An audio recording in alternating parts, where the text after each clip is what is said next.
Hey y'all, and welcome to How to Stay at Home Mech. So today we are in my pot garden. So I have another series running right now that's called TrulyPotted, and so this is How to Stay at Home Mech meets TrulyPotted. In TrulyPotted, I keep a pot garden and I kind of go through and talk about, the ups and downs of growing your own pots. It's something that I do when I'm at home.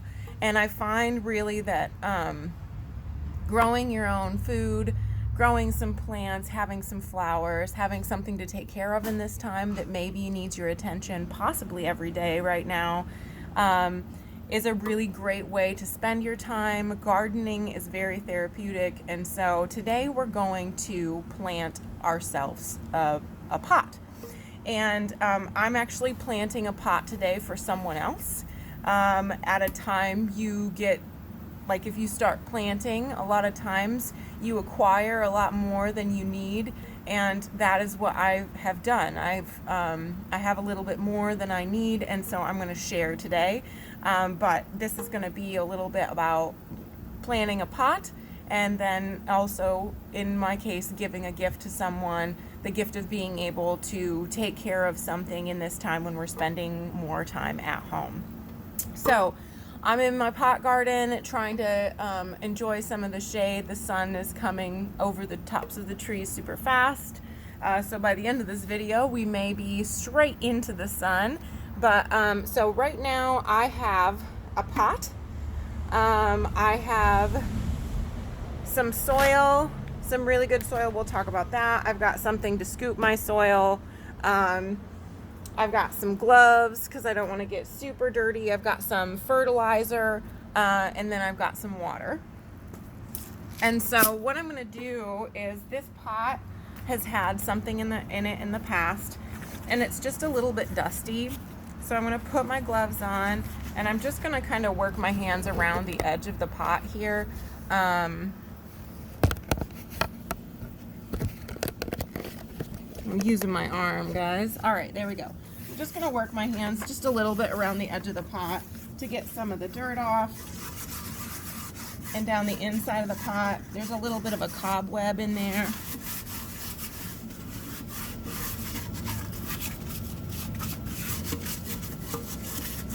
Plants don't mind cobwebs, but this is just a pot that I'm not using. So this is what the inside of the pot looks like. You'll notice that it's got good drainage, a nice drainage hole down in the bottom. And what I'm going to do is I'm going to take a rock. You can also take a piece of a terracotta pot, and I'm going to put that right on top of the drainage hole. Now that is not going to block it. In fact, that's going to increase drainage. It's going to make it so that the dirt doesn't run through as we have to water it.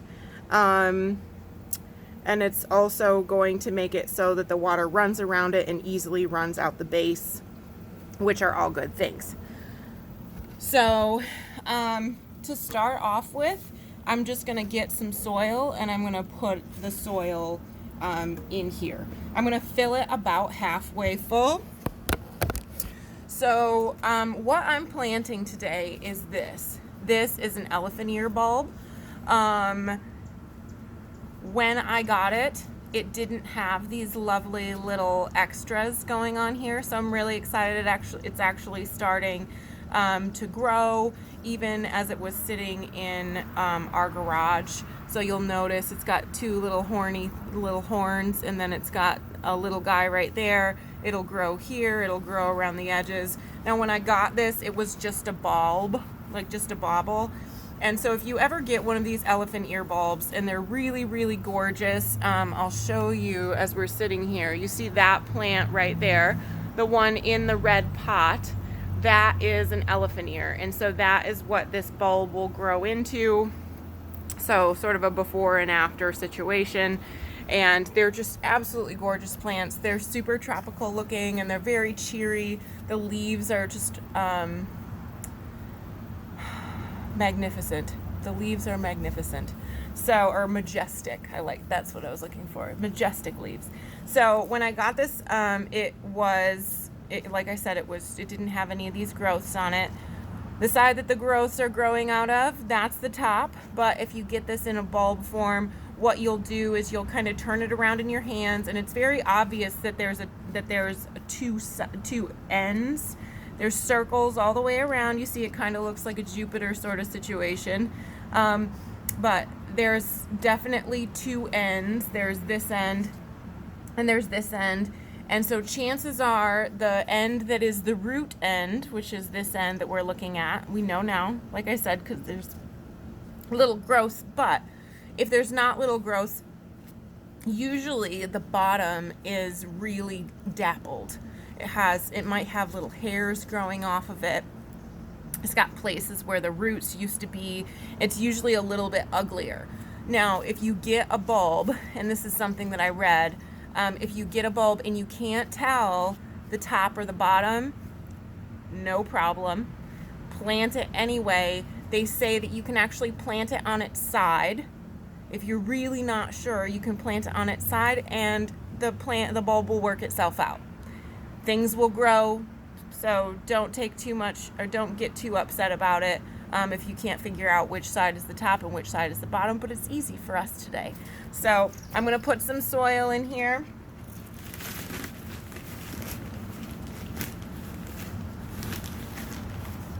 So these elephant ears like a lot of organic material, and by that I mean not just soil. I'm using a flower bed mix today, which has a tiny bit of fertilizer in it, but one of the reasons why I'm using it is because it's already mixed with compost, and so that's really important. It's going to want a bit of compost. So if all you've got is soil, you're definitely going to want to mix some compost in, but honestly, it's really easy to go to your local nursery and find yourself some like Miracle Grow or something that has some really nice extra additives in it that are natural. I'm a big fan. So we've gone in halfway, and I'm just going to kind of ruffle this up a little bit. I'm not going to press, but I'm going to kind of move it around so that it settles in. I'm going to give it a couple of kind of hole pokes. We want it to be settled but not compact. We don't want to pack it in. We just want the dirt to be settled so that it doesn't lose a lot when we water it the first time. And then we're going to go in with a little bit more soil. So planting is really, really forgiving, especially when you're going in pots. Like I said, having a plant during this time, something that you can kind of take care of and watch grow, something that reminds you that nature is still full and alive and blooming in a time when the world maybe doesn't make a lot of sense. I find planting to be very grounding in that way, and having your hands in dirt is really just a good feeling. So you'll notice that this is just kind of rounded up over the top, and that's okay. It's going to settle in a little bit, but I want to make a little crater for this guy. So I'm going to go in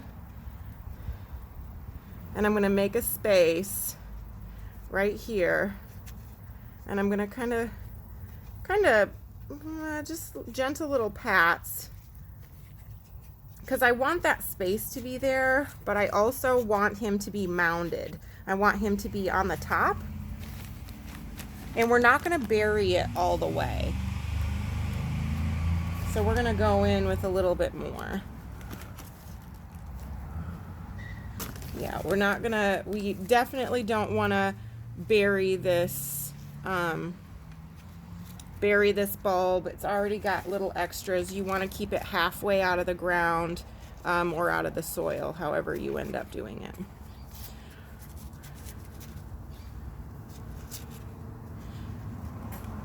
There we go.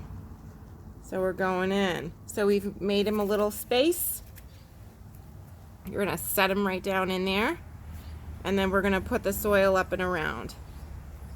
Like I said, we're doing halvesies. We're having him half out of the ground, and he'll grow roots near the base. Here we go. Good stuff. And you'll notice that he is the top of the mound for drainage reasons. Coming up and around. Very good.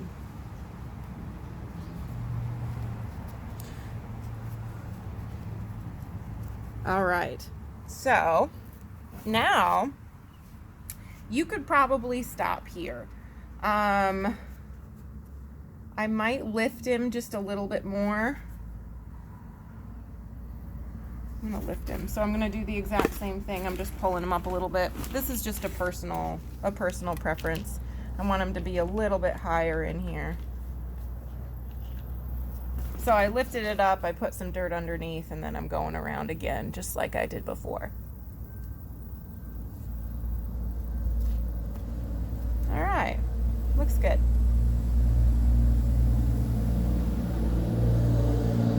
And these grow really fast. They grow well in Texas. They don't winter in Texas, so you have to go through specific steps to winter them. But they are a warm climate plant, and so they're a great thing to have when it's, in the summertime, when it's warm. All right. So here's the finished product. That little guy right there, and it doesn't look much right now, and maybe it's kind of a funny little gift to give to somebody that's like, I know this isn't much yet, but it will be something. This is a little bit of fertilizer that I'm going to add, and it lasts for like 4 to 6 weeks, so I want to give it a good start. It's actually a Texas blend that is activated by the heat, so gotta love that. So I just sprinkled it over the top. It's got that nice little measuring spoon, so I didn't have to worry about measuring it with something else. I'm gonna toss this in here, and the last thing left to do is to water him. So right now, the water that I'm using is an immediate. It's called fish and seaweed, and it will give this a nice head start immediately. So I'm gonna pour this, and I don't think it really matters if this might not be right, but I'm gonna pour it right on top of the bulb and then all the way around. I'm gonna give it a good old water.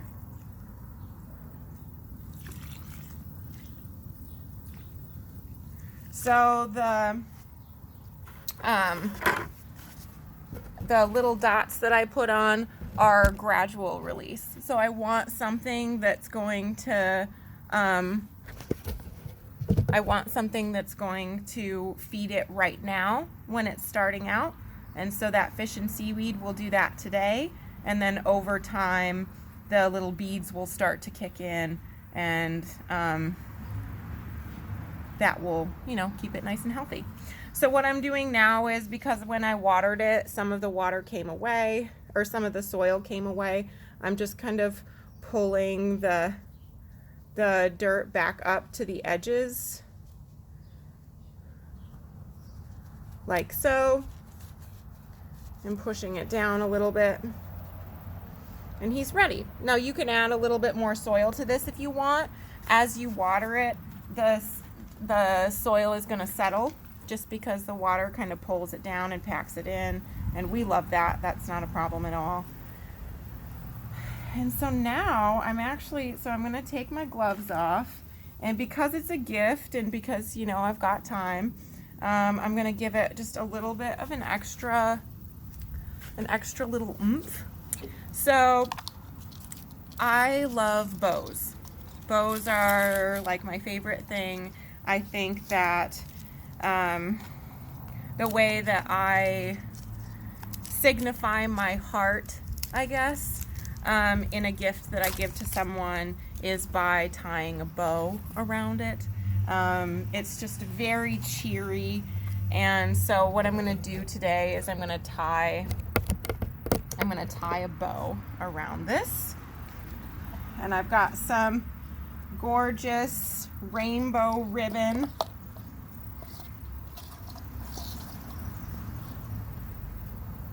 And I just, just hoping that it's gonna make somebody's day, that it's gonna just be really, really cheery.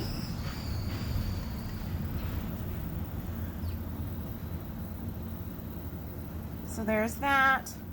I need probably about that much ribbon, and that's something that I know from just experience, but you don't have to cut the ribbon until you've tied it. You can tie a bow without cutting the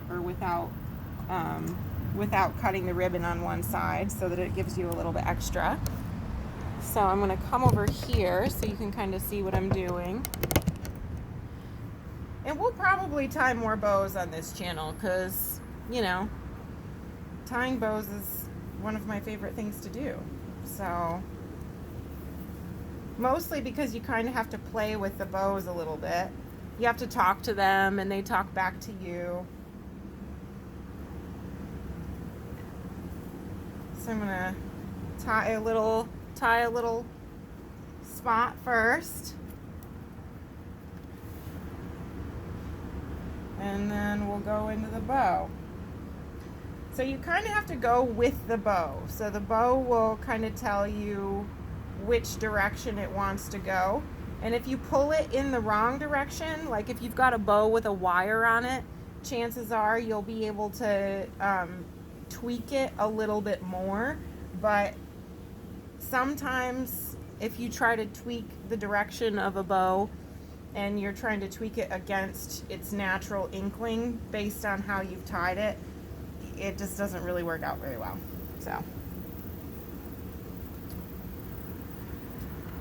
So I pulled the inside of this a little bit too much. I actually like the inner part, this little beady bit right here, to be a little bit bigger.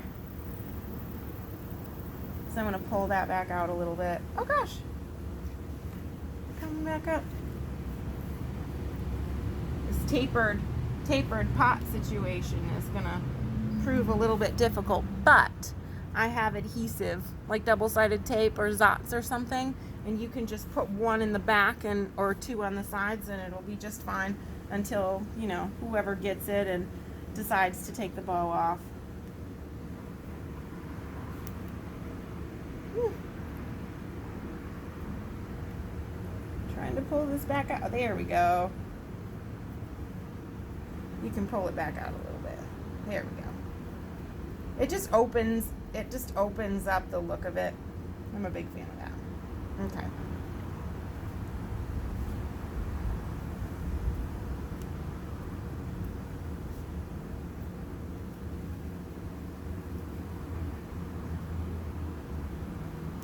I know this isn't a lot for you guys to see right now,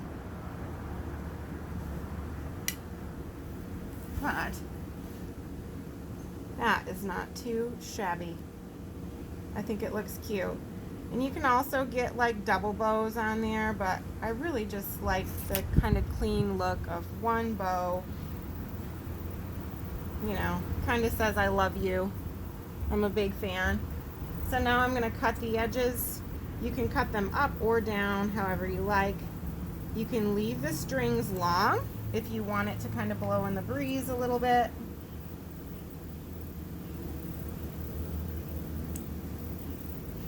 And there's so many different kinds of ribbon out there. I could buy all of the ribbon always.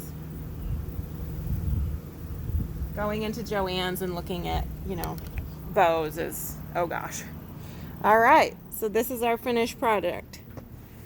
Right there. Look at that.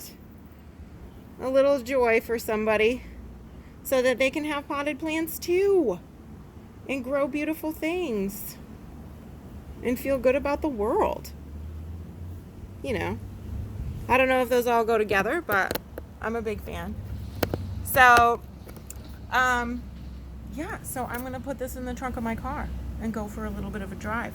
But thank you guys for joining me on this episode of How to Stay at Home Ec meets Truly Potted. I check out either one of those, whichever one suits your fancy. If you like gardening, then one. And if you like, staying at home, maybe the other. They kind of go hand in hand. But I I hope you guys have a very good day, and I'll see you on the next episode of How to Stay at Home Ec. Bye, y'all.